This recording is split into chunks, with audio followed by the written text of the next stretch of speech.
close SportsPulse. For the Patriots, it's a dynasty come full circle. For the Rams, it's the hopes of starting one. Trysta Krick breaks down how each team got to Atlanta for Super Bowl LIII. USA Today. Go ahead, Roger Goodell. Be bold. As the biggest event on the NFL calendar looms, it figures that the embattled commissioner has another crisis on his hands. Like clockwork. Every year, it seems that Goodell steps onto the Super Bowl stage trying to put out one fire after another: Deflategate, lockout countdown, domestic violence, anthem protests, to name a few issues from recent years. Now there's an officiating crisis stemming from the debacle at the Superdome in the NFC title game, and so far, with his silence, it looks like Goodell has stepped on a slippery banana peel. Take it from Ben Watson, the thoughtful New Orleans Saints tight end who happens to be one of the most respected player voices in the league. Your continued silence on this matter is unbecoming of the position you hold, detrimental to the integrity of the game, and disrespectful and dismissive to football fans everywhere. Watson wrote about Goodell in a statement he posted Friday on Twitter. From the locker room to Park Avenue, accountability is what makes our league great. Led by example.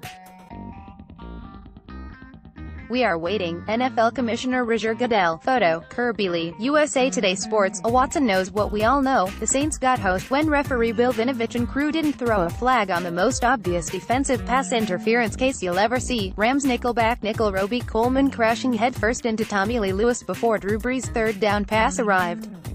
Robbie Coleman, subsequently fined $26,739 for the infraction, was willing to accept the consequences of a penalty that never came late in the fourth quarter than to give up a possible touchdown.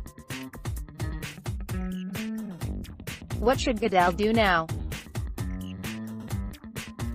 One solution is to empower NFL officiating director Al Rivera with the authority to use instant replay to overturn any call or non-call on any type of play inside the final 2 minutes, as an emergency measure to protect the integrity of the game.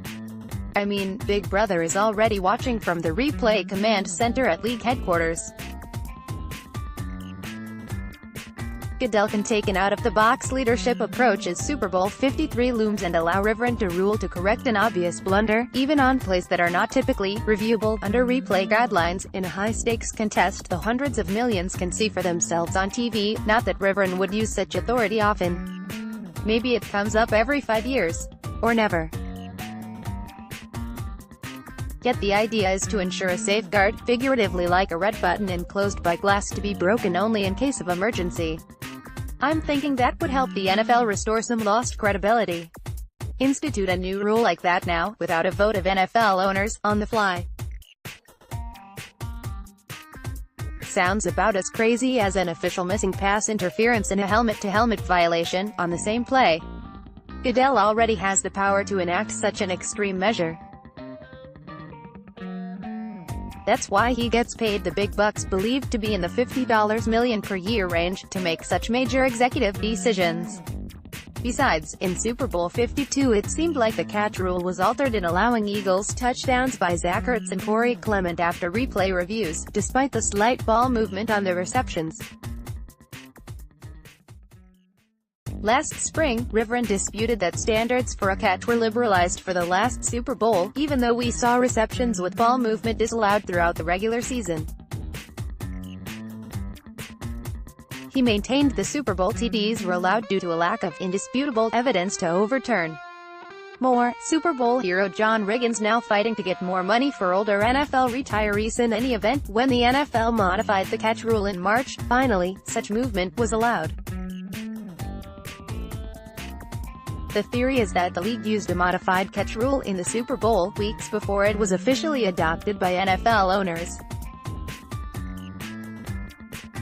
And let's not forget that standards for enforcing the helmet rule and roughing the passer sure seem to be altered on the fly this season, with the drama including an early season emergency conference call that Goodell demanded for the competition committee and leaders of the officiating department.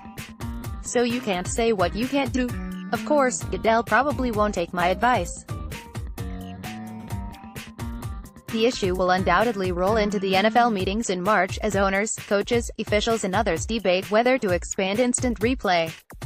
Even without the fallout from the New Orleans episode, expanding replay to include helmet-to-helmet violations needed to happen, like last year when they instituted the new rule in the first place. About another high-profile non-call that involved the Saints. Alvin Kamara knocked woozy by Cowboys linebacker Jalen Smith on a helmet-to-helmet blow in crunch time.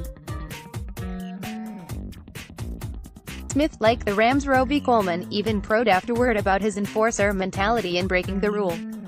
Maybe there will be momentum for the idea that Patriots coach Bill Belichick has proposed on multiple occasions, that any type of play is allowable for replay.